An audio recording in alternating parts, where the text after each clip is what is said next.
Welcome to Rates and Barrels. Happy Friday. It is Friday, April 5th. Derek Van Riper, Trevor May, Eno Saris, all here with you. It is a live one. Thanks to our Live Hive for joining us on our YouTube channel. Lots of ground to cover today. We had the best story of the week happen right away. Monday night, Ronel Blanco throws a no-hitter, and it was amazing. Read stories all week about how Blanco's history through the organization was one that rarely leads to a guy being a big leaguer at his age, and just all the good feels, all the good vibes around Blanco having a great life week, just all wrapped into one. And naturally, as the baseball universe tends to go, we had the worst story of the week follow just a few days later. And it's oftentimes, it seems like in recent years, a story about the A's. John Fisher is moving the A's to Sacramento for the next 3 years. So from 2025 to 2027, the A's are going to play in Sacramento. They're going to share the AAA ballpark with the River Cats. And there's an option for 2028 because I think we all have this creeping suspicion that the ballpark in Las Vegas might not be ready by 2028 if it's ever even built at all. So, a lot to unpack here, but Trevor, I'll start with you. What the hell? What is going on? Why Sacramento? I have a couple inklings. One, I think a big thing for John is maintaining the revenue. He's just collecting the profit. That's the point of him owning the team. And being close to the base still, I think maybe makes broadcast rights a little bit easier for him. And if it makes it easy for him, like he's going to choose that situation. Also, the idea that they have an option, like someone's willing to be like, hey, we got a swing year for you. Like who would give John Fisher a swing year? No, but it's someone who likes him. Yes. Did you hear? There's a passage in I want to get the story right, but it was I tweeted out last night that was just a casual cruelty. They both have houses in Cabo. Weird. Him and Vivek, the owner of the Kings. And they both have houses in Cabo, and he's like, "Well, I don't know when we talked about it. We were talking about it in Cabo, and we decided, why don't you just play at my park?" And it's like, oh God, yep. You realize 100% how cruel that is. Yeah, that's the most rich guy thing I've ever heard. It makes a lot of sense. I mean, Sacramento too, it's still in the same state. There's just a lot of like things that stay constant to make it work. So that's probably why. Looks like Salt Lake was really excited, but they probably wanted some love, and he's not willing to give love unless he's got to win the deal. I think that's the way it works for him. I think that's the way he sees the world. So it's just it just makes sense, and I think he found a guy who's like wants to be his buddy and wants to be in business with him, and that's where we are. That happens constantly. I've seen Succession. I know how these things work. It's gonna be ridiculous, though. I mean, it's such a spring training park. It's a minor league park. It's 10,000 people. There's an extra 3,000 that can sit on the berm. I mean, I did see some tweets that were like, "Oh, that might be fun." Yeah, it'll be fun for the people in Sacramento that get to go to those games. Yeah. I wish that they didn't. Honestly, I wish that they didn't go to those games. I think that there should be some pain involved in this. And I feel so badly for the people who work for the A's, having to move or decide between their job and where they like to live, and deciding whether or not they are going to stay in this industry. We're going to lose people out of this industry because of this, and I think we're going to lose fans because of it. I don't think that the average A's fan is just going to be like, okay, I'm a Giants fan now. So I think it's a net negative for the sport. I think you just stop being a baseball fan in some cases. Yeah. Like it's a level of heartbreak that you don't recover from on a personal level. Like professional sports franchises they're institutions in our lives where we have happy memories built around them as a fan, right? You remember times that you went to games, you saw a walk-off homer, or you met your friends for the first, you became friends with someone for the first time. Like all those you got someone's signature. Yeah. You got an autograph. Like there's all these great memories that are just intertwined with sports, being at games, watching them with friends and family. It's just the way that sports kind of functions in a lot of our lives. And to see a level of contempt for a fan base that John Fisher continues to show. This isn't surprising. To see that is heartbreaking because of all the things about being rich that should be easy, like being likable should actually be easy when you're rich. You can do simple things when you're that wealthy that would make people like you, even if it's superficial and fake. Like the Orioles guy buying beers for everybody. Like, like he could do that. He could do that every day for thousands of years. Yeah, but he knows he gets it. Right. This is a choice. Like behaving this way is a level of entitlement, but it's also a choice to be outwardly this spiteful to your own fan base. And I'm amazed Major League Baseball has been okay with this the entire time. It just keeps getting a little bit worse and a little bit worse. I don't know what their long-term solution is going to be if Vegas falls through, if it's going to be Charlotte or somewhere else, but that's a topic for another day. I really don't understand if you have all that money, how you can't get people to even like you a little bit. That's actually really sad in some ways. But the amazing thing from the press conference yesterday, so Fisher's talking to the media, and he said he's looking forward to Aaron Judge hitting home runs there. Like he can't even name a player on his own team. He's excited. He really can't, guys. He really can't. That's real. That's not speculation. I know that. I actually know that. There's someone has story of proof of that. That's all I'm going to say. I know that for a fact. So I think he had like a little like notes for the meeting, and it had like Zach Geloff's name on it. Like he wouldn't have known who Zach Geloff was otherwise. Yeah, you don't know the story. He dropped a piece of paper and people picked it up and made sure to mention Geloff when he had the microphone. That's what happened. Yeah, they've been dropping a lot of paper lately.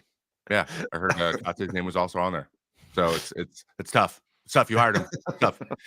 It's oh my god. He names, not only does he name the most, the only one he could have said that maybe more Ohtani, but like he's in the other league now, so at least he knows that someone in the AL is probably going to come to the stadium regularly. But he names a Yankee. Yeah, right. Like Ace fans, every team in the AL is like, just don't name a Yankee you're excited to see, because they're supposed to be the team, the evil empire. We're not like, they've knocked us out of the playoffs so many times. They're like, why? So it's hilarious. It's like he's doing it on purpose. But I just don't think he's that. I just don't think he's a troller. Like, I just think he thinks, I don't know. I'm just imagining his parents just telling him, hey, it's you got to do the thing, and don't worry, don't let anyone get in your way. And that's how he was raised, and he just thinks this is like his destiny. And it's just like, I don't know, it's just gross. It's a level of indifference that's staggering. You said it's like contempt. He's so indifferent that he's crossed into contemptuous. Like he's getting really annoyed that people don't understand.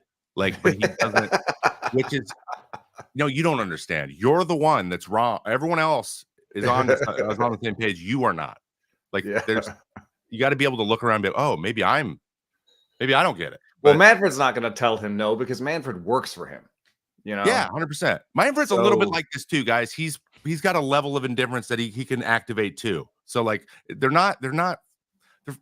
apples that fell from the same tree. Like the whole group is. That's why they all have vacation houses in Cabo. Exactly. And these decisions are made over. Oh, this is the right business decision. Don't worry about them. They'll love you in Vegas. Yeah. They will not. They will not love you in Vegas. And I think this actually connects really well with something we wanted to talk about on today's show anyway. The toughest places to win in Major League Baseball, the teams that are set up to be potentially perennial losers for the next 5 years. Like, the cost of the way the A's have been going about their business is going to hurt them on the field for a long time. And they've been a team that hits a window, is competitive, gets to the playoffs a couple of years in a row, takes a step back, finishes last a few times. That's been the cycle. The more you look at this team as it is currently constructed, the current guys on the big league roster, the coaching staff in place, everything they have around the organization, you start to wonder, like, what are they good at this point? They used to be good at player acquisition. If you look at what they turned Sean Murphy, Matt Olson, and Matt Chapman into in those 3 trades, I think you have more questions than answers. That's a group of players. Shea Langoliers is what you got. Shea Langoliers is the best player they got back. It's 13 players in total they got back in those 3 trades. It's negative WAR from those players since they were acquired as a group. Some of those guys are in other organizations where they'll actually become big leaguers or more prominent big leaguers over There's time. the problem. That's the problem, right? So, I mean, I think when you start to look at this, like obviously they don't spend money on payroll. They have 0 top 100 prospects on Keith Law's list. If you are in a rebuilding cycle and you have nobody on a list like that, what are you doing exactly? Like you've just lost the plot as an organization. And the strangest thing about it, it's so many holdovers making decisions. It's people that made good decisions in the past. That's the part that's so baffling to me. It feels directive. It feels like there's been a series of conference calls where things were alluded to in corporate speak, like, hey, we're gonna not do this anymore. And they're like, what? Oh, you mean like get free agents? They're like, we didn't say that, but we said we're not gonna spend money in this area anymore. And because that's one thing that corporations are very good at is using the hierarchy to kind of muddy the waters, to like allude to something without ever actually saying it, to give yourself plausible deniability. I genuinely believe, I don't know that for a fact, because I'll be honest, anything above the GM in that organization, I asked these questions, guys. I did. I like literally asked around, asked people who've been there for a long time, and there's just nobody, like, you can't see past a certain point. It's completely blocked off. And no one's willing to, the only people who get across that wall, their literal jobs are on the line, and they're mostly local people, and they like to keep their job. And we, Derek and I were talking about this right before we went on. Is like there might be a level of comfort there to where the pressure actually to win isn't so high. So it's like you can treat it like more normal job, which is something that a lot of other teams can't. It's very stressful. It might be a little bit less, as long as you don't have a Twitter. A little bit less stressful, and you just come in, do your work, and leave. You can come to your work, and it doesn't really, you have some job security in the fact that that's what the goal is. And yeah, does that suck for literally everyone else? Yes, but if you think about it that way, it's you can be a little bit empathetic, at least to the people who aren't making the decisions, who are being directed, but are staying and continuing because they're doing their best. Like that's what I saw. Like that was definitely the dynamic. Like they're doing everything they can within the parameters that they have to operate in without, butting heads with the people who potentially could decide on their jobs. And I can't fault, like I can only fault that so far. Like it's that's tough. It's really, really, really tough. What I think that the real problem is, because I think if you gave me, I don't know, $5 million instead of, signing a reliever, instead of signing Trevor May, give me $5 million and set me loose on the minor league system, on the coaches, on the data, the tech, and be like, here's $5 million a year. Like, do you think you can get me a Trevor May in 1 or 2 years? And I'd be like, yeah, I can do that. And I can probably do a little bit more. I can get you a better return on your investment than Trevor himself. But what I'm saying is they aren't doing that. They aren't taking the money that they're not spending on free agency and improving processes in the minor leagues. And you need to be doing that while you're losing. That's what the Mets are like, spending on the payroll and also spending underneath the hood. But like, that's what, like a Brewers team will do when they're not good, or, that's what a lot of these teams that aren't spending actually do spend a fair amount in the minor leagues. They have good coaches. They have good data. They build a pitching lab, like the Brewers don't spend that much on their major league roster, but they have a pitching lab, The A's are not doing that. And every year that they don't do that, they fall further behind. And on top of that, there's a culture, the culture you're talking about sort of coming in and doing your job. There's not really accountability. Like the people who've been in charge have been in charge forever. And if there's no accountability, you're not getting the best people in there. And I'm not saying that people can't change and grow and be good over time. Like there are definitely executives who've been good in different ways and have been good for a long time. Like, for example, Dombrowski couldn't build a bullpen to save his life. The first couple of times he won, he's changed. He has a great bullpen. People can change. But these people that have been in charge of the A's, I don't think they're changing. I don't think that they're growing. I don't get the vibe that the coaches that they've got are that good. And those coaches have been in the organization for years. If you look at like tenure with the organizations, the A's always come out at the top of like having been around forever. And I don't get the vibe from players. I don't get the vibe from other coaches that the coaching is good in the system in Oakland. So that's a problem that's only going to that you can't just solve in 1 year. Other teams spend 4, 5, 6 years trying to make their coaching staff better in the minor leagues, trying to make their processes. Like we've been watching Pittsburgh try to do it for like 4 or 5 years, And so the A's, not only are they behind now, but they're like 4 or 5 years behind if they even started doing it now. Right. And that's the key is like you've taken every aspect of the organization and you've brought it to the basement. And that's really hard to come back from. When you miss on trades the way that they did and you don't have big league talent to keep flipping to just basically get lucky in the numbers game, if you can't make players better, if you can't identify and develop players correctly, what do you have? Now, maybe John Fisher looks at all this and Las Vegas is the complete reset. That's when everybody in the front office gets changed and there's a completely new group of people brought in. I don't trust him as an owner to get that right. I mean, he can't even make the small adjustments, right? He can't even do his homework to get the stadium built. Like there's all sorts of problems here. So this to me looks like a legitimate bottom 5. Like if you had to take over today, if the three of us, they said, you 3 guys, you have to fix this. It's one of the absolute worst starting points in Major League Baseball if you want to win in the next 5 years. And there's a few things Eno said that are going to be, I think, consistent across the teams that we're featuring today. This one's pretty unique. The Rockies, I feel like, have been facing an uphill battle their entire existence in Major League Baseball. Like playing at altitude the way they do just makes the game extremely difficult. They do have 3 top 100 prospects right now. None of them are top 50 guys on Keith's list. They spend like a mid-market team most years. They actually draw really well, even though they're not good. Their rest of season WAR projection for this year, dead last, worst team in the league by that projection. And I think some of the missed opportunities are they've had a small analytics department ever since any team had one, and they're always losing people.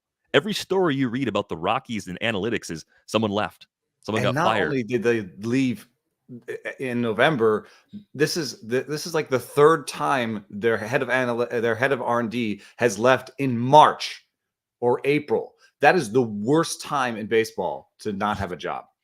Like nobody's hiring in March and April. You just basically said, this is so bad, I'm willing to leave baseball. The last 3 guys have not even that were the heads of R&D there are not in baseball. And one of them is a woman. So the last 3 people that were head of R&D there are not in baseball anymore. They hated their experience so much they left the whole sport. That's interesting. I wonder where the roadblock is for them, because that's what it always comes down to. Basically, they're doing all this work and then it's being ignored at some point. Like they're just not. Someone just. Well, there's rumors of them like being asked to do laundry. That's been in multiple reports. So, also, giving them 5 different jobs to do that would also get them to go.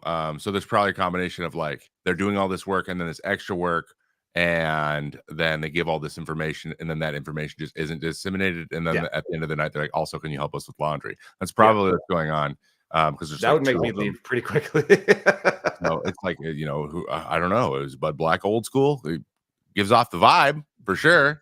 Shout out to Bud, by the way. He's from my hometown, so we're the 2 baseball guys. But other than that, though, like, is that it, or is it GM, or is it I think it's got to be ownership level. It's something that's broadcast to everybody. It's that sort of, it's a contempt for research and like they immediately put a new GM in who's their head of scouting. It's like, I think that's just their vibe is like, maybe the numbers don't work here and maybe they're right. But I actually think that one of the ways out, I do have a friend who was an AGM, who's like an analytics based AGM, who said that this job would be his dream job, because he thinks that like in order to win 90 games, or actually in order to win 82 games, the Rockies have to be a 90-win team. Like true talent. He thinks that's how bad their stadium altitude situation is. But I sort of agree. Like I kind of like I look at that payroll number and I see why all of these R&D heads have been like, maybe and they probably had that meeting where they're like, yeah, we want to really invest in R&D. Like we're really excited about this. And you have the meeting, you're like, yeah, we have an 18th ranked payroll. We have people in our park every night. Yeah, let's do this. Yeah, I've got all these ideas, like we're going to tandem start and we're going to, like we're going to have a bunch of guys who are sinker slider guys that we pitch at home and a bunch of four seams guys that we pitch on the road. And, I've got all these ideas, and then you get in there like, did you do the reports and did you do the laundry? You're like, yeah, I'm the director of R&D. Why are you talking to me like this? I'm leaving. Yeah.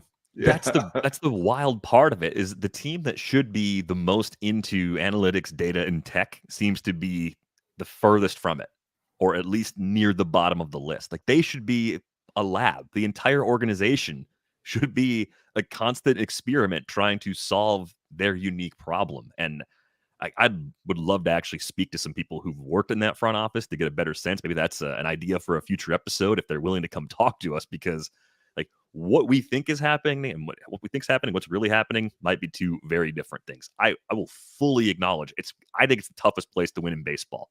Always has been, may always be, regardless of owner, just because of the unique atmospheric conditions of playing at altitude. Other candidates for toughest places to win, and this is like a historically consistent one. I think Miami is just a really tough place to win. Usually you're running something close to a bottom 5 payroll. Right now, 1 top 100 prospect, 25th in rest of season WAR projections. I think they've missed a few opportunities over the years. I don't want to go all the way back to the Yelich trade and ding them for that. That was a really bad big-time trade where they got nothing back that worked in the long run. Even the Pablo Lopez trade, I felt like they threw in prospects when there should have been a prospect maybe going back to Miami. So even across different front office leadership, we have this common thread of a team that really just doesn't develop hitting consistently. They've done it in bunches at times, but year over year, it seems like this is a team that just doesn't hit enough. It's a tough park, first of all. The park doesn't help. It's kind of the same thing with like Oakland. Like you're like, oh, if a guy hits 25 homers in Oakland, you're gonna hit 40. It's one of those type places. It's they don't draw well. But yeah, there's something with like not being able to develop a solid hitting core that it like is consistent. Like they haven't had a core come up like 2 or 3 prospects together. Like they haven't had one of those situations in a while because I feel like they're just constantly trading. But they had Kim left this last offseason because she had ideas and they were like, no. And we also want to hire someone above you. Right. Yeah, you got us back to the playoffs. And we're going to hire someone. So like that was a big thing. But actually, really, no one's mentioning that very much. I'm surprised it's not being mentioned how abrupt that happened, and then suddenly 0-7 to start the year. Like it's not a great feeling. They signed one free agent, and it's Tim Anderson, and he said no once before.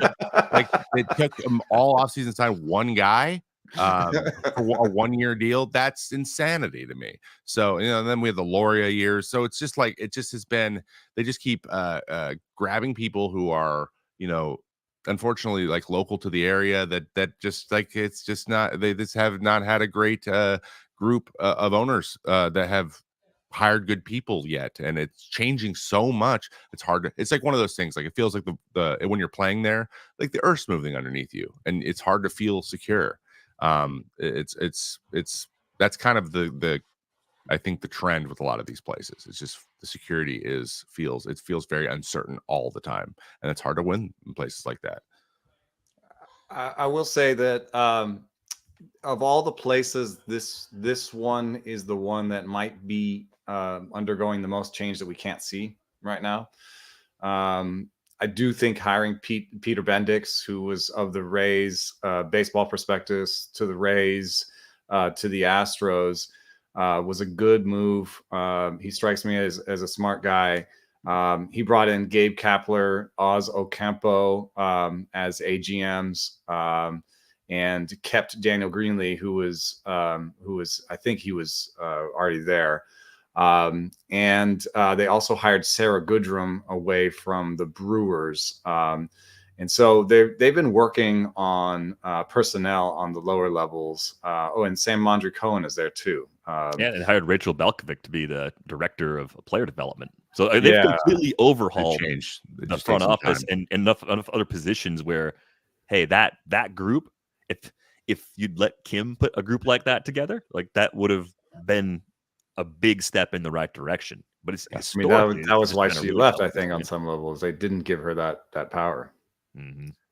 And so I don't like the implications that, like, so they got a man and he gets to make all the decisions that they didn't let her make. But separately, when we're talking about investing in coaches, investing in process while you don't invest in the major league level, I do think that maybe if you had made me choose between these teams, joining one of them, I think I might choose the Marlins, because I do think that park is okay and could draw better if they were better. And it's a big town. They are doing some interesting things to try and tap into the real multicultural, nature of Miami. And so I like, there's some fun things that could be done there. And I think they could jump all the way up to like 23rd or something in salary. Like, I think they could like increase the salary while they're winning and be one of those teams that kind of drops to the bottom and kind of is never a top half. But I think you could make it work there. I don't see an owner that's as terrible as maybe as meddling as the last two. I don't see I think the park is a problem, but maybe I would just play around with the dimensions a little bit. I think I would change the walls a little bit, because you need a hitter needs to come up and feel like the park's going to be fair to him. You don't want a hitter coming up and just feeling like every hit that I make just dies, So I would play around with it to try and make it a little bit fairer. Like, you've seen that in San Francisco, you've seen that in San Diego. Like, you've seen the places that used to be really extreme try to be less extreme. And then they have shown that they will fire and hire, which is something that's been a problem for the last two organizations. Yeah, maybe some momentum going in the right direction for the long haul, but I think these next couple of seasons are going to be tough. I mean, Sandy Alcantara coming off TJ right now. Bad news this week, Yuri Perez needs Tommy John as well, so he's probably out 14 to 16 months. One of the most exciting young pitchers to watch. So the foundation for their roster is just in temporary shambles as those guys go through the rehab. And I think I could see those opportunities as well. I think the next two teams we put on here are bigger market teams that spend, but ownership meddling is a problem, and loyalty, maybe to a fault, is the problem with the White Sox, right? I mean, they spend money, at least at times when they're good. They do have 5 top 100 prospects right now, so Colson Montgomery, among others, kind of leading that group, but they're 28th in rest of season WAR projection, and they went internal with their hire of Chris Getz, making him their GM, which I think was a missed opportunity in that they could have pursued James Click. They could have pursued Kim Eng. Like, if they'd waited and just seen what was out there. Peter Bendix. Like, they could have gone a lot of other directions that would have maybe helped them more in the long run. I think the question I have about the White Sox is, did they do something similar to the Marlins, where even if they got the GM hire wrong, relatively speaking, did they get other hires of import correct? Like, did Getz put a few good people in position that can fix some of the problems? I see this as a team that's really good at scouting and nothing else. Yeah, they got good talent a lot. Like, on paper, they always have the on paper great team. They do. They always do. And they must game plan terribly. Like, they never play to their abilities, it seems. And we've heard a lot of stuff about culturally, especially in the last couple of years, just, like no leader kind of coming up. Actually, it's been like that for a long time, even since Sale was there and chopped up the jerseys and remember all that kind of stuff. Like, he was trying to be the leader, like Adam LaRoche was trying to be a leader, and then they were just not being treated that way. And they didn't like that. So then they had to lead against the front office. And it's kind of been a little bit of a battle since then. The Kenny Williams recon time, they just kept hiring from the inside. That's an interesting concept, because there's certain teams, ownership groups, that they're way more comfortable hiring internally. And I bet you, if you look at their other businesses that they own, that they do that as well.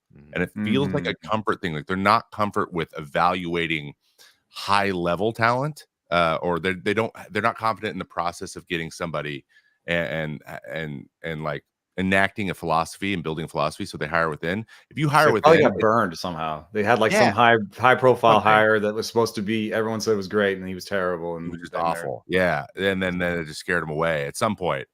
It's you got to have the right people that are doing the hiring too, because it's not like something that an owner's sitting there and every day and going and searching. That he's being recommended people and then doing the process. It's just it's so interesting because you see certain teams do that pretty much exclusively, and the other teams only hire from the outside. And it's almost like if you're hiring internally, you like your philosophy, you just need like something happened and the communication wasn't great or whatever. There was something else in the way, but it wasn't the how do we win baseball games thing. So you want people to continue on in that way. But if you want to change that, hiring internally, like that person's going to have a level of bias and a level of how things have operated that they're going to still use. Like it's hard to get someone to do that clean slate when they've been there already. So sometimes I feel like the White Sox are a team that need a different way of approaching winning games in order to get, like you said, the scouting department, what they see to then translate onto a major league field, which is where the disconnect is. And a lot of times that's culture and development. Obviously, like you said, it's all about the development at that point. How do new guys come up, like in the Astros, they get 3 new kids that came up and they're rookies this year. Those kids understand the Astros win this way. Like Altuve and the crew is like, this is how we do it.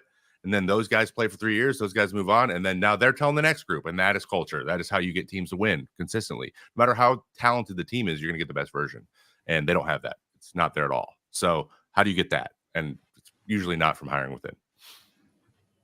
Yeah, and I think there's a deep-rooted distrust of analytics there too. I mean, that's a bit of a through line that we've had. I don't know that that's necessarily the case in Miami, but this is now the third of the 5 that I just you get this vibe that like you put a K vest on as a hitter and everyone's laughing at you, and you're like, but I'm trying to get better. Like, yeah. They point at you and say nerd? Like, is that what's happening there? That's the vibe. I've heard stories like that, like where people have gone in and tried to change the culture and been like, okay, we're gonna do this, and literally people being like, you're an idiot, like this is gobbledygook and doesn't mean anything, and the old school is the only way, blah blah blah. Like people think that there's no battle between old school and new school. It's still going on. It's still going on in some of these organizations. It leans old school.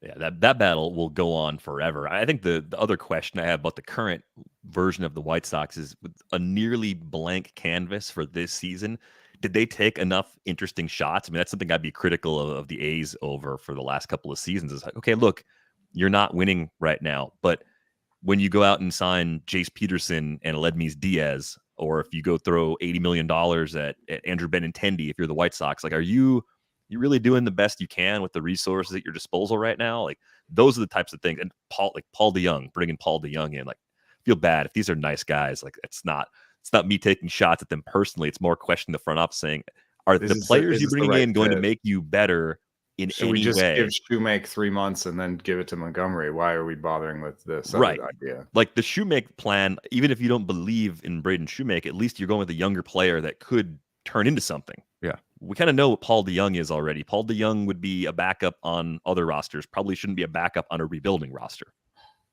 Yeah. That's the kind of stuff that drives me nuts with rebuilding teams. It's about shots. Take smart shots. Take advantage of the opportunities that you can give as a rebuilding team. Afford players playing time who have not had that chance at the big league level yet, and just see what happens, because there's a lot of Nicky guys. Lopez reps at short. Give Nicky Lopez reps at short. Give Shoemake reps at short. Give the young guys that you might have for more years, team control, that are younger than peak years, that might break out. See if you find something. If not, worst case, you just lose. Like lose. What's we said that last year? Like, what's the worst could happen, guys? We'll lose. Right. Exactly. So, take the 3-0 swing if you see the pit. Like, just continue to develop. Think about it that way, because if you're constantly thinking about how we're going to win this game, you're going to be disappointed because we're going to lose 5 out of the 7. Probably. It's just the way it is. It's just that's how it is right now. And then who knows? Maybe we look up, we're like, oh, we won 4 of the 7. We're getting better. That's what we were focused on. So you have to do that. That is so important for a team that's rebuilding, because if you're not doing that, then you're not actually rebuilding. You're just staying there. Yeah. So I wanted to dig into one other team that I think is surprisingly difficult as a place to win, and it's the Angels. Arte Moreno, as an owner that will spend on payroll, but won't do the other things right that you need to be a good and consistently successful baseball team. I mean, no playoff series wins with Trout. The Ohtani era has to be considered a massive failure. They've frequently miss in the first round of the draft. Like a lot of teams do, but they don't find a lot of talent that way. Well, is it just Arte? Is that the full explanation, or is there even more going on that makes it difficult to win in Anaheim? I think it's a lack of investment in underlying structures. I mean, that's the through line for me in a lot of these places. And the evidence that we have from Moreno is that COVID happened and he just let everyone go in the minor leagues. Like, just didn't pay him. And other teams did. And that's like a literal zero where others had, I don't know, something. And so that they're behind because of that decision still. That's the kind of inertia that can happen. And that's why I'm saying that the A's inertia is like so long. It's because every year is a missed opportunity to do something. So they're not behind just now. They're getting more behind every time they don't do anything. And that's kind of what the Angels are. The Angels have been trying recently. They've hired experts in the field of like seam shifted wake, and they've hired excellent coaches from Driveline and Tread and from these outside places. They've tried to do some of it, but I feel like that. I think it must be Moreno, because they tried to do some of it and they tried it for a year, and I feel like they went like, we tried it for a year, it didn't work, and they had Troy Percival be like, why does our pitching coach look at the iPad every time the guy pitches? And you're like, because he's looking for the numbers, the movement numbers, like. You can tell they're fatigued. You can tell how good they're going to be that day. Like, it's all correlated. It all correlates. It's really a lot of reason to look at those numbers. He's not guessing. He's not playing a mobile game. Like, he's just like, hey, how good can I predict how good some of these? How many mistakes can this guy make today before we need to make sure? Like, how much stress is it going probably up here? How do I get this guy's pitch to be better? I need to see what it moves like and know what. That's the whole idea of Stuff Plus, is like, I know what a good pitch is. And if I know what a good pitch is in this situation, then I can coach you better. Because otherwise I'm just like, well, I don't know, try a new grip and see if it works today. Is that the alternative? Just guessing, which is like not, we're just using science, guys. It's just science this time. For me, though, like if Hef would look for me, he knew me so well. Jeremy Hefner, he'd walk over and be like, hey, your slider is moving like crazy. Like if I have to go back out for another inning, like if I get one out, because he knows that if I hear that, because he's like, instead of saying, hey, I want you to throw your slider more, he'll be like, hey, your slider's nasty today. Now he knows I'm going to go out there first pitch. It's going to be a slider. Those are the best coaches. And I know that he's manipulating me, and I love it. I love that he's gassing me up. He wants me to throw a pitch, and he does it by gassing me up. Joey Lucchese, I think I told that story before. All you got to do is gas that guy up. You just say, hey, dude, your curve's gross today. He's about to throw his curve 1,000 times, and he's going to probably do well. That's actually all he needs. I heard a coaching aspect of facing Joey Lucchese. I heard they were facing Joey Lucchese, and all these guys were like, what's that pitch? What is that pitch? I can't do anything with it. What is that pitch? And then one of the hitting coaches goes, just think crappy curve. At your ball. Just think crappy curve. Don't worry about what he calls it. Don't worry about what it does. Just think crappy curve. And then they all hit it. Yeah. Yeah. You got to just think bad curveball. So I to take it back, like really, I think it is Art. I've heard things the way that Art's very LA, and he's very like he likes to do. He's very like you just showed the picture of him. He's just very flashy and very sparkly, and he made his fortune in billboards. Like that's just got to understand like his brain. Oh my God, is that where he made his fortune? That guy. I mean, he looks like age adjusted. He looks cool. Like he's cool. He's like, look at me, I'm cool. But like that just means signing one guy to a bunch of money, whether or not it fits in your team or not. And I don't think he's probably not super interested in the old like what seems shift away. He doesn't care. He doesn't care what that is. Just tell him how to do it. And then I think that I've heard stories about sometimes he gets like he'll have like an emotional, like he'll get in a bidding war and he just wants to win. Bidding war. Like that's happened before. Now I don't know if that was Pujols or any. I don't know any specifics, but like that's just kind of the way he is. It's just like the way he runs things, and you miss enough that way, you kind of get in the hole we're in. Yeah, and I bet you Boris is like, loves him. Loves him. Love him. Sees us. You have to. Owners like that, owners that just want to spend like on a player just because they want to win the player. As an agent, that'd be like the first thing you're looking for. Mm-hmm. Yeah, I mean, it sucks for Angels fans, but I mean, for players, like you gotta you like those guys. And I honestly, if that's the way you want to run your team, though, like if that's like you bought the team to do stuff like that, I mean, it's not great for winning, but it's. At least he's like willing to be like, I'm doing this. And like most guys are like, scared of everything. And he's just like, screw it. Let's go. That's cool too in a vacuum. I like that. Yeah. I mean, I see that. I see that payroll trophy for spending. I see that payroll and like, this would be the other team that I'd be tempted to, but I've had people tell me that they've been offered the GM job there and didn't want to even interview.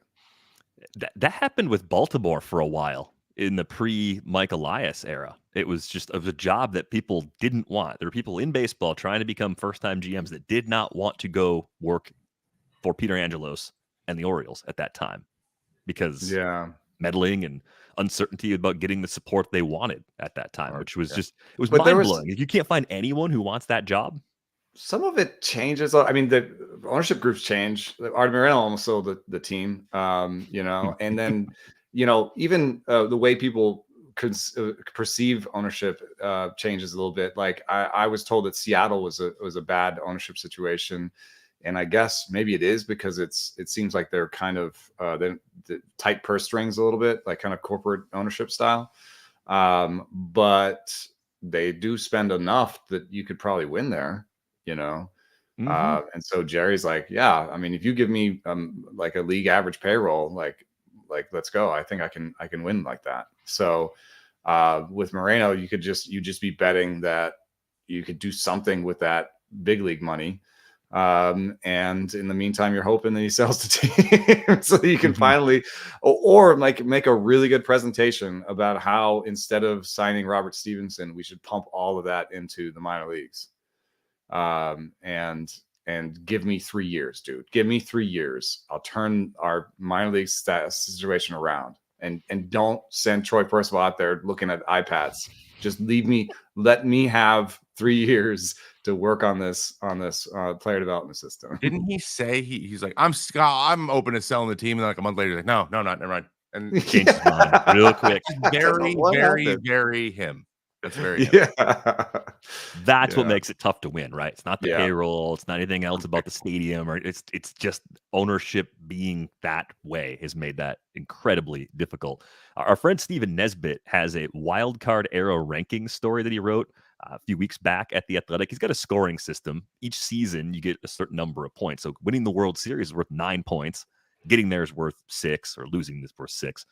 So you kind of based on where you finish in the playoffs, and then of course you get a point for a division title. You get penalized for prolonged losing cycles. You lose a point each time you lose 90 games in consecutive seasons. So you tallied up everything from the past 29 seasons, the wildcat era from 95 to 2023. The worst team in that scoring system has been the Pirates. They're a -4. They're the only team in the red in that scoring system. The bottom 5, Pirates, Royals, Reds, Orioles, Blue Jays, which is, as he pointed out in his intro, if it started just before the wildcard era, the Blue Jays would be more like mid-pack because they had a lot of early 90s success. But it's interesting to me that the Pirates seem like they're in a much better place right now because they've been pretty patient and have had a plan that's consistent in the Ben Cherington-led front office. Like he's been there since November of 19. So if you want to count 2020 as a season, this is the 5th season he's been there, and you can kind of see the plan finally coming together. And I think that's how long it takes when you start at the absolute bottom, and that's the sort of like patience you're going to have if you're at least the first couple of teams that we talked about today. If you're going to put new ideas, new people in place, and let them do what they need to do to make. And that's what Arte lacked. is that patience. Yeah, it's patience. He burns through GMs really fast. Constant churn. So it's just interesting that a few teams that have been really struggling in the wild card era, now teams that are kind of on the rise after prolonged stretches where they just haven't been that good. Orioles same way, by the way. They've stuck with their process and kept Hyde, and like Shelton's just stayed with the Pirates, which I love Shelty. So yeah, I think he is a manager that will be a manager of a very good team. It's just they're just being patient with it. He's got to be patient with it. So I think those two teams, I mean, I'm not going to say they're going to be the Orioles because the Orioles have just gotten stars all over the place right now. But it does look like that's a similar, process, maybe a little slower, but still happening in that way. Yeah. So getting buy-in from an owner or an ownership group to potentially struggle for 4 or 5 years before getting back to winning and competing for playoff spots, I think that's a really hard thing to get buy-in for. Let's move on to our pitch deep dive for this week. We kind of missed it last week because we got carried away with awards. And then we almost got carried away with the teams. We did. Kept it just barely in the window. So we're going to take a close look at changeups. And it's another pitch where, well, there's a lot of different ways to throw it, a lot of different things you can do with it. And I'm curious, what is a good changeup, or what are good changeups in the modern game? What are we looking for? Movement. Yeah. Movement. It's a pitch that hasn't been focused on movement for a long time. It was different than velo. Our technology still to this day isn't able to get the depth changes that much. So as you can see, things are like kind of all over the place. But the softer you throw it, the less it can move, and like generally for the most part, like if you throw a really slow straight change, you're gonna get enough of a difference. But if it's close, which is most people, everyone's throwing harder, so it's harder to get that 12, 15, 16 mile an hour difference, like the Trevor Richards we're gonna talk about in a second.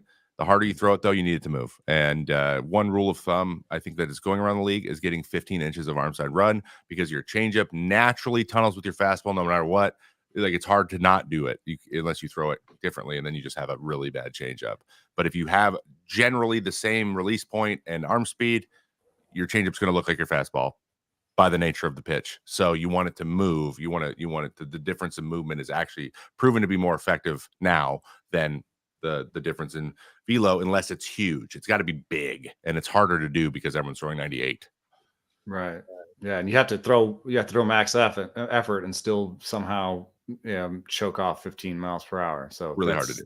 That's harder to do than to find a grip, especially with seam shifted wake, to find a grip that can produce movement. And you just throw hard and you don't worry about the gap as much. And it just moves. Yeah. The harder you throw it, the more it moves, which is now that speed is benefiting the pitch as opposed to making it harder to do. And also, we wanted people to be more spin efficient on their four seams for so long. That the power change is something that's spin efficient. So that's like, you want to turn that spin into movement. And so that'd be more like what you're doing with your fastball, as opposed to like a straight change is like a gyro changeup. It's like you're trying not to be spin efficient. So that makes it difficult. But if you throw that chart up again, I mean, this is Kevin Gossman. And this is, I think, his changeup. So he throws a splitter, and this is this other pitch. So let's not focus on the black line so much as look at the chart. It's so blue everywhere. This is velocity differential. This is vertical movement differential versus release speed. So you can see that these harder ones there's some harder ones that even have less movement differential that are good, some red spots. But you can also see that there are just red spots randomly in different places, and there's no real rhyme or reason. Like there's no like, oh, if we generally do this, it'll be good. Like this is the changeup plot for like difference in vertical movement and release speed. Like, wouldn't you expect there to be some place where it's all red and you can aim for that? Like, I think this is why changeups have been devalued a little bit in the Stuff Plus era, is because they are hard to study. You get a graph like that. Like there's a little bit of a consistency along the bottom edge and wrapping up and around. if at all. But the harder changeups. That's the harder so changeups. that's why people kind of chase the harder ones, because that is sort of where the red is, you know. Exactly. But if you do the same thing for sliders, like if you did a slider but the harder sliders, you're gonna have way more red. And that's what I was talking about. I think we talked about this when we were prepping. The Josh Kalk, I had a conversation with him in like 2018. Like, why is it so hard to evaluate changeups? And that's what he said. He's just like, this type of these pockets are small and kind of spread out, and the trends are hard to do, and it's hard to predict whether or not we can get someone to be in those consistently. So it's hard for me to give you an answer if it's good or not, because it really depends. There's just too many variables outside of the pitch that have to interact with it to make it good. And they don't live in vacuums very well. There is a little bit, but again, it's just kind of like okay along that band. It's not like good. You can't be like, oh, this will be a miss. It'll just be like, it'll just be pretty good. And if your fastball's not good and doesn't interact with it, then suddenly it's not good. And that's why we're seeing like, it's like, you know, just like barely a little bit red, because there's people who throw them there who aren't good because their fastball doesn't react with it well. But there's guys who have perfect fastballs with it that make it good, and it's the same movement. So it's like, it's hard to tell. You can't predict anything. It's really hard to do. So he mentioned power changes before. I mean, the Cole Reagan's power change is probably the best example. That's just pure filth. And it's like, there was at 91. All right. It's like, what was that? What did you just show? Show it again. Those Reagan's again. Reagan's. I see a 3. And that's a 3 on that one. Jeez. Like, I mean, power change. Like DeGrom's is very similar. Yeah. That's just an absurd pitch. I want to get the ball. You know, we have splitters labeled separately from changeups, and some people call them split fastballs, and some people call them split changeups. I tend to think of them as changeups, and my reason for this is, and I may not get the seam placement right, but you're talking about like a split finger, right? Do you do it along the seams? Usually no. They want you to split a seam. So like you put a vertical seam in between, directly in between your finger, and go no seams. That's how you get the lack of the tumble. So that's when it becomes like a split fastball. So you're throwing it hard, but there's no spin. But if you look at my fingers, like these, like my weak fingers are still there. And some people who throw splitters, they call it a fosh. And the fosh is basically, it's like releasing off these fingers, off the weak fingers. So even though I'm holding it and you're focused on these two fingers, when you watch it on release, you like pronate and it comes off these weak fingers. Kicks it over. This finger's your dominant finger, and it kicks it over. So you get that right at the end, you go boom. And then that's when you get the tumbling action. But my reason that this is a changeup is that, like, if you just do a circle change, like it's just degrees of where you put your fingers. Like this is like like with a circle, you're just really circling off that. Like, I wish you had the ball. You know? Yeah, I talked about having a ball, and then I just dropped the ball. But like this finger right here, this index finger, like there are people who throw their splitter like this, where they curl that finger, right? And then there are people who curl it further, and now it's just a circle change. Now your circle change. So this level of curling is the difference between a splitter and a changeup. I don't think that's enough for me to call it a different pitch. Like you even talk to Gossman, he'd be like, it's a fosh, and a fosh is a changeup. You know, so he throws both though, correct? Well, he throws a changeup. When I got him to show me his grip, it looked like a splitter, but he said it kind of comes off those weak fingers. Okay. And when I put it up against Lincecum, it would look really similar. Okay. So, and then Lincecum, people think of it as a splitter, but you know, he called it a fosh. So, any case, I want you to put the graph up of splitters, and this might have something to do with why this is the year of the splitter. Boom, red. It's easy. You know what you're trying to do. All you're trying to do is throw it hard with drop. That's what this graph says. There's you draw a line and below that is good. Yeah, that's so easy for a pitcher and a pitching coach, right? Oh, so if I get 10 inches of drop, if it gets to minus 12 or minus 10 and I can throw it, 87 miles an hour, it's going to be good. Okay, I've got goals, That's all I got to do. Huh? -10's crazy. That's a crazy splitter. Well, I don't know. Like there's all these different movement naming Yeah, good point. conventions. Like You with the TrackMan, it'd be like if you're negative, if you're like 0 to -4, dang. Yeah. Like if you could throw it 87 and you're like in the negatives all, most guys are just going for 0. If it's 90, like mine was when I was throwing it, it was like 89, 90, and I was just getting like 1, 0, which is my changeup was like 11. So it was a much different vertical movement profile. That was enough of a changeup. But then the slower it gets, obviously, you're going to get like some guys throw them at like 82. It goes fork slow at times, and that drops -6, -7. Right. His is bigger, but his is a fork. Like these fingers are out of the way, and he's doing the old Jack Morris, the straight Jack Morris. Yeah, like way in there. So way it just in there. sort of pops out. That's almost it has like almost stuff in common with a knuckleball. Yeah. Like It's like a really low hard spin, knuckleball. really hard to command, just comes out and falls down. But Trevor mentioned the Trevor Richards change before. This is a pretty nasty pitch. Like I've always liked that. Like good grief. The movement on this. The other Trevor, the famous Trevor through the classic Hoffman. His was more of a straight, and then the older he got, the older he got though, the more he was getting the fade. Obviously, slowed down and whatever, but he's trying to slow it down more. So his actually progressed through his career. It's actually interesting to look up, but how his velo changed on it because he was trying to get more movement because he wasn't able to throw that. He was throwing ride before we knew what it was. So that's how his was. But I think that's kind of that's a lot of people who throw changeups inspiration, at least that are my age, is like Trevor Hoffman, man. Like that's how I learned to throw mine when I was a kid. Through a circle changeup like him. But yeah, the Richards is how he can do this. Yeah, that's more like has a common with Devin Williams, right? Devin Where it's like it's probably the closest to it. He has the ability to do that. We're all trying to do that. They can just actually do it. One of their recent ones, that's the Blanco, like the Ronel Blanco. That was a great pitch. I'll show that one again. It's a pretty tight clip, and that looks like a legitimately good changeup. Now teams know about it, as we discussed earlier in the week, but I think that changes a lot for him as a guy that was so fastball slider heavy in previous opportunities in the big leagues. I got a question for you, Trevor. We've got a piece coming out with Dan Hayes next week about Joe Ryan.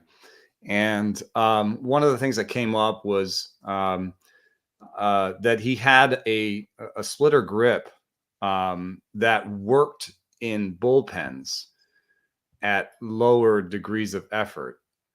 But then when he went on the field, didn't do what it was doing in the bullpen because now he's throwing harder because he's in a game. Did you find it hard to practice your changeup at game level intensity when you weren't in a game? Then was that important for you? No, my changeup is always honestly in bullpens. I think my changeup was the pitch that I could throw at the closest to game speed. For whatever reason. It's just because there was a comfort level with it. Like I said, I learned it when I was 10. It was the only off-speed pitch I threw for 4 years. And so it just became that roll out of bed. Like I can hold it. I loved holding changeups. So that had something to do with it. But that's very common because Joe Ryan's really interesting too. He's got the weird, he's so like hypermobile and long and athletic that everything's so smooth. Like the ball comes out of his hands so smoothly. I haven't looked at the numbers. I feel like he's very good with spin efficiency, just generally. He's very consistent with his mechanics, and that's guys that are like that are get. I don't know if it's high spin, but just really efficient spin struggle with changeups because it just gets so efficient that it just turns into a really slow fastball. And then when you can't take the velo off it, like he's having trouble, then it's just bad. It's just really bad. So he's probably like, oh, I can get it to move when I'm like thinking movement, but everything's so smooth in games that that movement probably just goes away. Like, and it's just a straight change. The types of things that he's doing with his secondaries are trying to kill the spin efficiency. He's throwing a spike gyro now, and that's designed to gyro sliders are designed to like have spin, but kill the spin efficiency, like have zero spin efficiency or close to it. So, and the split finger, I think, is the same thing. It's like, it's fine if it has spin. You're using this grip to make it less efficient. So that kind of jives with what you're. which is what people are doing now. That's why everyone's trying it, because now guys who couldn't throw changeups are like, oh, I can throw one now. And I'll be honest, I struggled with it too. My changeup became too much of a straight changeup to where I was like, this is my most comfortable pitch, but it's the least effective because of the nature of it, which is frustrating because it's a pitch that I know I can go to whenever I want. I could throw it 3-0 and I could throw it for strike. I know I could. And it's just going to it still might get pummeled because it's not very good in terms of how the game's played now. So that's when I had the revelation about the seam shifting, and then I tried the splitter. Those two things were like movement that I'd never seen before, and I really unlocked something for me. So guys are looking for that now. It's actually really exciting for me because this has always been my lane, trying to figure this out, and I did a little bit towards the end of my career, and now a lot of guys are like, oh, this is something we can do. So seeing that come back and become part of the meta is exciting for me. Yeah, and I tend to think that mechanics and velocity are the two things that put stress on your elbow rather than the grip that you're holding the ball with. Yeah. Although I will have to say that Dan Warthen slider always freaked me out because the way he described it was, throw as hard as you can, throw it as hard as you can, almost fastball, like a cut fastball grip, and the very end just go like, doop. And I was like, ow, do what at the very end? That doesn't work for everybody. Yeah, and most of the people who threw it got injured. So there's that. But people have used that same mentality to say that splitters are bad for your health, because there was a coach that taught everybody the splitter. Roger Craig taught everybody the splitter in San Francisco, and people got hurt, and so they were like, see, splitter, people got hurt. But then I went and looked at the injuries. One guy like got hit in the leg by a pitch. Another guy had like a knee injury. Like I was like, I don't know, this is not splitter injuries. Yeah. So I think people are scared of splitters and for kind of boogeyman reasons. Like I'm not sure that a lot of it's an old wives' tale for sure. It really is. Yeah. I think you're right there. Yeah. Is it a grip thing, like having to grip it a certain way puts extra stress or tension on your forearm? Well, that's what it's a tense pitch, but like I said, I changed my arm motion because I wanted to get it moving a certain way, and it's just different than another pitch, especially if you don't throw a changeup or haven't thrown one a lot. Like it's your pitch you're trying to learn as a changeup. It's just way different than everything else, and there's a certain danger in that. But we know enough now. There's a lot of guys that can build, like the pitch design is getting to the point where seam shifting is a possibility too. So if splitter's not something you're comfortable doing, you have to change too much stuff. You can move. I literally did that. So you can do that. There's different versions to get types of. They can just design specific pieces of movement and try a bunch of things with you based on how other things come out of your hands. There's a lot of that knowledge now. So you don't throw with the Moda sleeve on too. Yeah. You can do all kinds of stuff. See the direct stress on your elbow and make a decision for yourself. See something that you can't even necessarily feel. Like direct stress on your elbow. Huh? Yeah. Saul wants to know, are splitters actually difficult to command? Generally. Just generally. In general, because of the way that they move. But if you're someone who stays over the plate well, like Chris Martin's a great example. He's just got really good command, just in general. Like you got to give him props for how. I don't think there's many relievers who've had as good command as him over the last few years. But he knows where he wants it to land, whether it's in the strike zone, and then where your misses are going to be. And if you're able to do that consistently, that's the name of the game. So it's an understanding of how it moves. So he has a good understanding of how it moves. Some people don't. And it's just because it's new. Like a lot of times it's new. So you see, like, it's wildly hard to command. Guys are just spiking it all day because it moves differently than anything else they throw. That's what you're seeing. It's just and I think the natural command that they start with is a big deal. George Kirby throwing a splitter, I'm like, probably that's going to work, because that's George Kirby. But Hunter Green says he's going to throw a splitter. I'm like, and I didn't trust it, and he hasn't really thrown it because I don't think he trusts it. I'd rather he threw a curveball because I feel like he could replicate that movement. And I'm not asking him to have a third elite pitch. I'm just asking him to have another pitch. So just throw a curveball that you can repeat, and surprise people with it rather than. So some people will, if it does become, one thing I didn't know from the sweeper thing is that if this does become a year of the splitter thing, some people are going to throw splitters that shouldn't.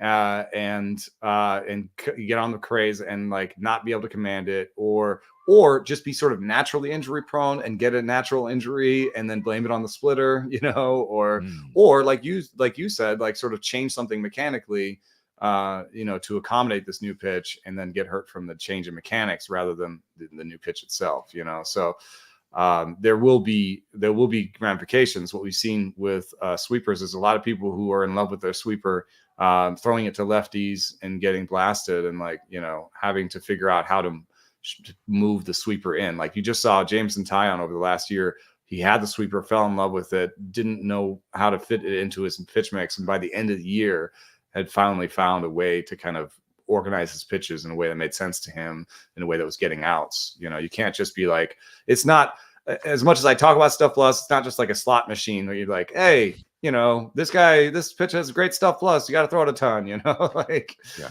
that changes your arsenal, changes your mechanics, changes, how you get people out. And if you fall in love with a pitch, then people are like, he's just going to throw me a sweeper, man. He's just been throwing sweepers, And that's what happened with Sonny Gray in the playoffs is he threw so many sweepers and it was so good that he was like, I'm going to keep doing this in the playoffs. They're like, sweepers coming.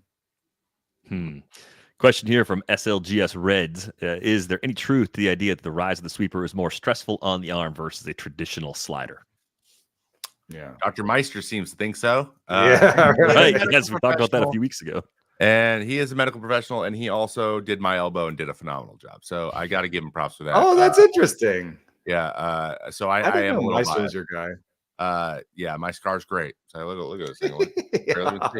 You can barely see it. Oh, he's got the best scar. And you have a good camera too. Yeah, I got the good. Yeah, you can see everything. He's probably, I would say, he's probably leading the charge here on that surgery. So he has mentioned seeing that a lot, but I think it's also very early. It's such a new pitch. It's just the newness of it. It's like you said, it's people throwing it that probably shouldn't throw it. It's because every time there's a pitch to sweep in the league that literally everyone's throwing, and a lot of people, especially who are on TV all the time, are having success with it. And you're like a young guy who wants to establish himself, and you want to find that pitch that then makes you the guy who's hanging around and getting the contract. You're going to give it a shot. We talked about Tommy John and like the like how scary it is. Guys are just taking the chance. You're just going to take the chance because you'd rather be a big leaguer and get Tommy John than not be a big leaguer. Exactly. That's exactly the trade-off. And so sweeper has been in that vein. You're seeing way more of them all of a sudden. And then a lot of those people are going to be people who shouldn't be throwing them and are changing something and are not going to know that something big has changed until they get hurt. So yeah, I like what you're saying also about like you start chasing movement. Like you have these big movement patterns and you might change your mechanics to get that big sideways movement, and when really you should just be trusting the seam shifted wake to provide the movement, It's hard to do. Yeah. And even Bieber did it. Bieber changed his thing to try to get it to move differently. And that guy's probably got the best feel for a breaking ball I've ever seen. So if he's doing it. Yeah, Bieber accidentally changed his grip on his curveball and rediscovered it. So. We go home in the offseason for 4 months. Don't throw for 2 months. We forget how to grip things. But I will say that just the last thing about that was that, when I talk to pitching coaches about it, they're like, no, it's just it's a curveball. It's another curveball grip. It's a seam shifted weight curveball. Like why are we relitigating the fact that curveballs hurt people's arms? Because that was the thing. I think every pitch at some point has been blamed on injury. Like injuries have been blamed on it. People have been blamed on sliders. I definitely remember sliders being a thing. I remember power curves. Like, you're throwing your curveball too hard, throwing your curveball too early. You did it when you were 11, not 12. In 12, your ligaments are healed and you can throw the curveball, but not 11. Don't throw the curveball at 11. Sometimes it's Guitar Hero. Yeah, Guitar Hero. Yes. It's a fun game. You guys played too many video games. That's what the injuries are from. Nice callback to Joel Zamaya. Love it. Jimmy Spencer wants to know if you caught Ohtani's first home run ball. I'm assuming the first Dodger ball that was caught earlier this week. What would you ask for in exchange for the ball? I have to tell you something. There is something really nasty about this story. Really nasty. And it's this. Teams will not authenticate your ball. Right. They don't give you the choice of keeping it authenticated at this point, right? They'll just, okay, you fine. have to keep Good it. luck proving it. And prove it to an independent arbitrator at some point. You have to prove it to somebody else. You have to, I don't know, take pictures, try to, start recording a video right away. Like take a pen and just draw on it. Be like, this is it. Here's the mark I just put on it. You just watch me do it. Like, I don't know. There's a leverage. There's a leverage there. If they don't give you the authentication, then you're like, is this actually worth $100,000 or not? Once you leave the stadium, then you could call an independent person, get that appraisal and know what it's actually worth. But in the moment, the team is using what they can to leverage you in. And so what they got is they probably got worth like maybe $100-$200 worth of stuff. They got a signed bat and 2 signed balls. I have to say the signatures are pretty lazy looking too. Like there's somebody compared them to like the signature he did for the Topps card, and like they got bottom shelf Ohtani signatures on top of everything. Sheesh. That's rough. Maybe that makes him worth more. I don't know. Yeah. The non-commercial. This is what he signs when he's privately in his home. I mean, are you wrong for wanting to keep something like that? No. I don't think you are either. I think if you catch it, you want to keep it, keep it. I honestly don't think Shohei would have faulted them either. Because he's just like, I said, can I have it? And they said no, and it's fine. They said no. It's fine. I just don't think he's I don't think he would have made a big stink about it. There's a lot of people who would. I don't think he would have. So yeah. I wish there was more for catching something like that or doing something. And then if you just want to do it out of the kindness of your heart because you just genuinely like think it's awesome, then get like a handshake from Ohtani or something. Yeah, or like meet him, like that'd be cool. Yeah. Or not just like don't just like to have a guy come like an usher walk you down the stuff. That's interesting. Well, but she did tweet about it, and she did get a lot of followers from that. So yeah, and Twitter followers. Do you see her handle? Yeah, it's really funny. It's pretty funny handle out there, guys. Well, on that note, I think we better go.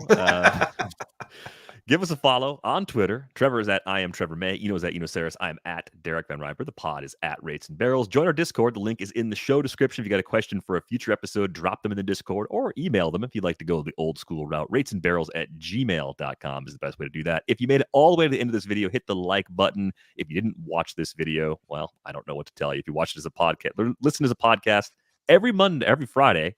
Easier for me to say. Every Friday, we're live at 1 o'clock Eastern. So be sure to check us out on our YouTube channel. Have a great weekend. We are back with you on Monday. Thanks for listening and watching.